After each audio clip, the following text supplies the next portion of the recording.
Hello, Confetti Club, it is Pixie, and we are here for, as promised, Paint Project Video Part 2.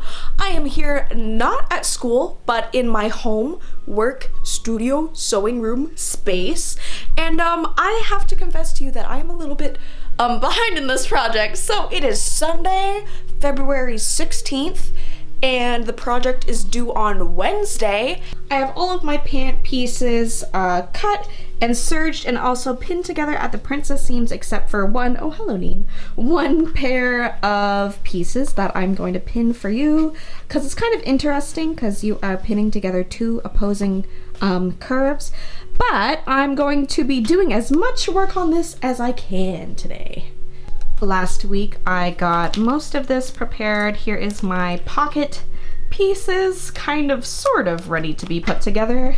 And last night I finished the technical, which I'm going to put here. Boop-a-doo-boop-a-doo-boo. My instructor and I did talk about the gingham. You may notice that this is a solid pink, not a beautiful pink gingham. I talked about it with my instructor and I realized that, yeah, if I did that, I would have to pattern match all of the gingham stripes so that along the princess seams, it wouldn't be like just totally a mess and obvious and like the pattern would be weird and cut.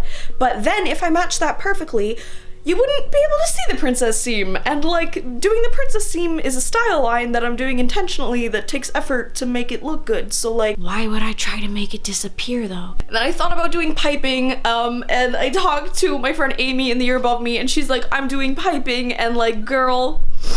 So we're going with a solid, nice, middle ground, good tone pink twill, and I'm using green gingham for inside the pockets so that we still get the gingham spring experience, but without pattern matching all of that pink gingham on the princess seams. Like, ugh. So without further ado, let's sew. So my first thing to do is to pin together and sew all of my princess seams. Princess seam is a really fun sort of style line that kind of continues all the way through a garment. So that's how it goes all the way from my hip to the hem. You can use princess seams in bodices, in sleeves. It's just any sort of like continuous seam that kind of goes through a garment, and I really, really like them. And you can also sneak shaping methods into princess seams like darts and tucks and pleats and stuff. You can use the princess seam for actually You can use the princess seam for actually shaping the garment around your body, so it adds a little extra va-va-voom. You may notice also at the bottom of each of these pieces, there is a little like couple inch long piece.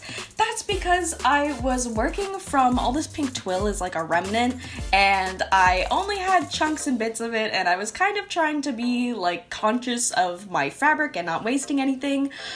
So I had to tack on all these little bottom pieces as the fabric wasn't long enough for the pattern. But I actually really like how the style lines look on the bottom, and it made it much more of a challenge because I had to match all those intersections, which you will see so beautifully here. So each pant leg had 4 of those intersections, which was oh so much fun. And then I got to do the fun part, which was actually sewing up the like leg tubes. And I had some very excellent supervision for this part as well.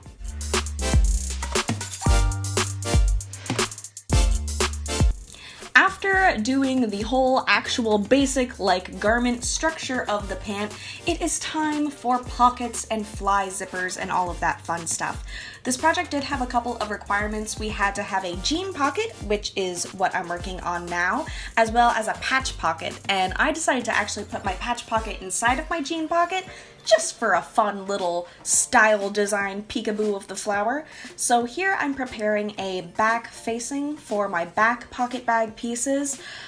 Jean pockets really did confuse me the first few times I did them, so this isn't gonna be very informational because it's a bajillion steps and kind of complicated, but yay! Ooh, pocket montage! At this point, I had the very fun job of picking exactly where I want my happy daisy pockets to go.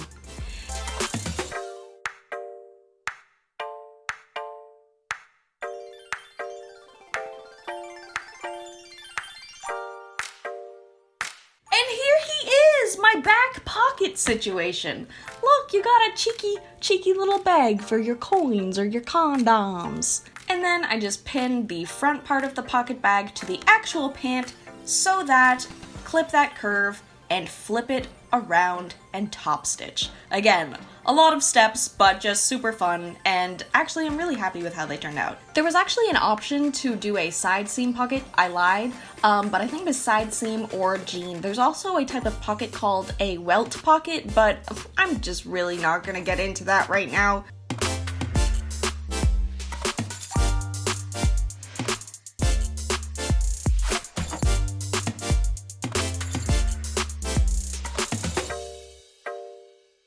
Hey, stop. Oh my god. Stinky, stop.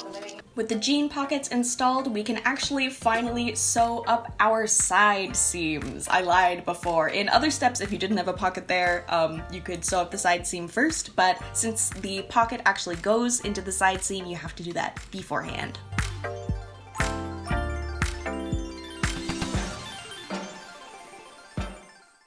Hello. Okay, so I'm real gross and grungy because it's Monday morning and I haven't showered yet because I was so motivated to just work on my pants. And I just did the side seams, inseams, and the crotch line, and I'm here now because this is the first unfolding. How do I do this? Did I do it right? I'd be so pissed if I didn't do it right. Oh, I did it right. Yay. Okay. Ta-da! 2 tubes. Here. I right now don't have a proper ironing board, which is really tragic. I only have this tiny one because my main one fell apart, so that's why I haven't been pressing every seam as I go. Oh, I need someone get this girl an ironing board.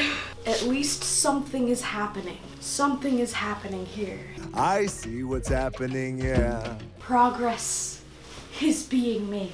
So I sliced me up a chunk of craft paper and I patterned out some super simple little pieces for my belt loops, waistband, and fly zipper. Oh my god, the fly zipper. This was even more frustrating. This is probably my least favorite thing to do. I messed it up several times on this project, and I don't even want to tell you how many times I messed it up on like the sample we did for class. But the fly zipper is basically the type of zipper that you'll see on most jeans with that little like shield inside. That is the shape that I'm sewing, this weird little half curve. It is a lot of steps, but it looks really nice when it's done. Belt loops are so fun. You just zip around, surge a million, top stitch them on either side. I like these because they kind of look like French fries.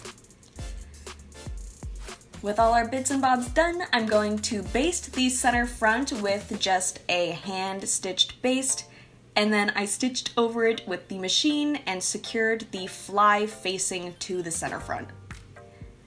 Putting on my waistband, I actually measured where I wanted the belt loops to go. I measured 8 centimeters from the center front. In the back, I realized I have a third one, and I was thinking about doing a belt loop right smack dab in the center back, but then that would make it a little more complicated if I needed to do any sizing adjustments on the waist, because the center back is where you want to take it in, so I decided to omit one of my belt loops and just do 4 total. And here I am pinning on my waistband with the interfacing fused on. And once the waistband is finished, we will have ourselves a pair of friggin' pants. All right, my friends, it is February, Saturday, the 22nd. Our teacher actually moved the due date of this project because no one was ready. But I have it pretty much done, which is just an extra bonus because I have it here for an extra weekend to show it to you. Here are our sweet, beautiful, completed bloomin' pants. Folded up, of course. I just think this is super cute. Of course, I will show worn photos very soon, which I'm about to film, but it is a pant that I created. Doesn't it look like pants, sort of, kind of? I'm pretty proud. I did end up putting on another one of these very, very happy daisy buttons that I actually got in Japan in Nippori, and I did a big old buttonhole. Weep, weep, weep. Like it's a real pant that functions, that you wear like a pant.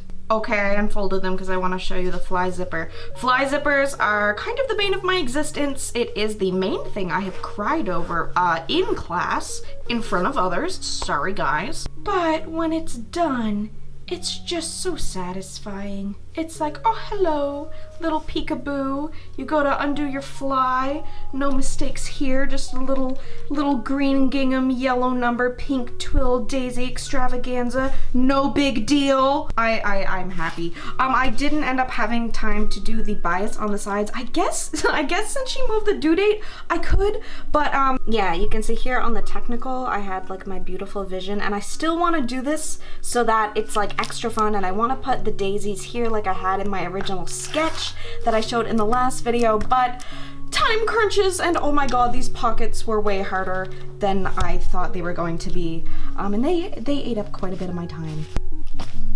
That's better. For every project that we do, that's like a big, like we do a skirt project, which I did last semester, and then this semester we have the pant project, which is this, and a shirt project, which I was supposed to have started, but I was finishing my pants. So this is our presentation page. This underside has, you know what, I'll just blur it, has all of my body measurements, but I do make it very cute and rainbow. So we have to do construction notes, which is basically like if you buy a pattern booklet, it's just describing and explaining how to make the garment. I have some photos here. I inserted my notes on fly zippers and waistbands. I have my timesheet. We have to write down how our time is allocated and how we spend it. Some people are way more precise. I just kind of round it to the nearest hour. That sounds like I'm inflating. If anything, I kind of like downplay it because, you know, I spend a lot of time sitting and wondering and thinking and dissociating. This is the costing. Most of the stuff I just like took from my closet or was like just, you know, a chunk from an old stack, like that pink twill I've had laying around for years. So it would have been like $15, but with all the labor, those are gonna be some $520 pants, please. Sorry. That's not what I would actually charge, but I mean, in design school, when you make your first pair of pants, if I paid a fair price, that's what it would be. Here are my fitting notes from the day that I tried on the mock-up. I printed them out just because I like to be extra, and I have this little fitting notes template. And that's it! Oh, and here are all my swatches. I really like making tack packs. They have all of these handout sheets that you can just like fill in with pencil, but I, again, am extra, and I really like to use this template that I made because it's so colorful. I laid out my outfit choices, but someone's taking a sweet little nap on them. Oh, there's also this. Hi! Hi, ma'am. I love you.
Alright, my sweet pals, that concludes another Designer Diaries Sewing with Pixie. Jillian does her homework on camera. I hope you guys enjoyed. Again, this was my first ever pair of pants, and I'm sure, you know, I'm like happy enough with them to pass in. I'm sure even 6 months from now I will be looking at these and be like, oh my god, those pants, how could I have? But hey, right now, I feel like I've learned.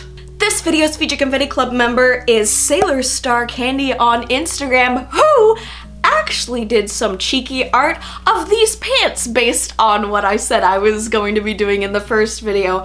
These are so cute. I think this is like their full potential. I do love the gingham. Oh, and I really want to be able to do the leafy bias down the sides. I will. That will happen. Watch it not. Okay. Hi, sir. There's a cat. This art is just adorable. I love it. I love the lemons, the yellow, the pink, the green. This has kind of been my new favorite color combo, if you could not tell. This is just such a super cute illustration. Thank you so much for sharing it with me. I love you guys all so much, and I will see you in the next video, which is not this one, because this one is over. Bye!